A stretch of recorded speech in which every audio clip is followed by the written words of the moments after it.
করতে যাচ্ছে দেশে সকল টেবিলের পাচার চামড়া সেনাবাহিনী লাল করবে। সচিবালয় যেভাবে ভাঙচুর করছে, ওখানে স্লোগান দিচ্ছে যে আগের সরকার ভালো ছিল। একটা বিমান অ্যাক্সিডেন্ট হয়েছে, দেশ শোকের সাগরে ভেসে যাচ্ছে, সেখানে শেখ হাসিনার নাম আসবে কেন? এটা কি পাগলেও তো এই কথা বলার কথা না। বিমান বিধ্বস্ত হয়েছে, একটা অনাকাঙ্ক্ষিত ঘটনা ঘটেছে। রানা প্লাজা ধসে পড়ছে না আওয়ামী লীগের আমলে? এখন বিমান বিধ্বস্তের পরে আপনি যদি বলেন হাসিনা পরে আবার নিয়ে আসো, তার মানে এটা পাগলের লক্ষণ। আওয়ামী লীগ যে দেউলিয়া হয়ে গেছে এটাই তার জ্বলন্ত প্রমাণ। সেই বিমান বিধ্বস্ত হয়েছে, এটা একটা দুর্ঘটনা।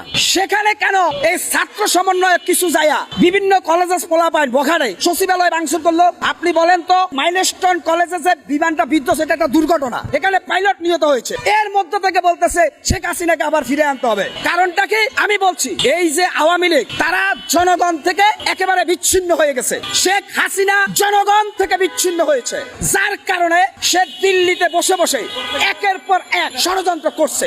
আওয়ামী লীগ, ছাত্রলীগ, যুবলীগের সেই সমস্ত সন্ত্রাসীরা বিভিন্ন জেলা এবং উপজেলায় সন্ত্রাসী করেছে, তারা সবাই ঢাকায় পালিয়ে আছে। এখন তারা কেউ অটোরিকশা চালায়, কেউ বিভিন্ন গাড়ি ঘোড়া চালায়, দেশের মধ্যে একটা অঘটন ঘটে, তারা সেখানে ঢুকে হাঙ্গামা করে সরকারকে বিব্রত করতে চায়। এটা জনগণ খায় না।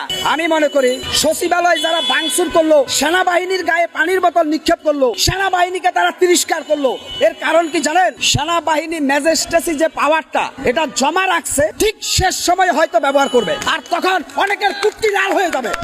আজকে আমি ওই দুষ্কৃতকারীদের হুঁশিয়ার করে দিয়ে চাই, বাংলাদেশ সেনাবাহিনী ম্যাজিস্ট্রেসি পাওয়ার পরেও কোনো অ্যাকশন তারা নেয় নাই। যার মানে বিমান দুর্ঘটনার পরে ইউনুস নাকি লাশ গুম করছে। ইউনুসের লাভটা কি? লাশ চুরি করে। সেখানে বিমান দুর্ঘটনা হওয়ার পরে আপনি সচিবালয় ভাঙচুর করতেছেন, কারণটা কি? কারণটা হচ্ছে এই রাষ্ট্রের আইন শৃঙ্খলাকে আপনি ভেঙে দিতে চাচ্ছেন। হবে না। যদি সেনাপ্রধান ওয়াকারুজ্জামান না থাকতো, সেদিন শেখ হাসিনার শেষ দিন গণভবনে হতো।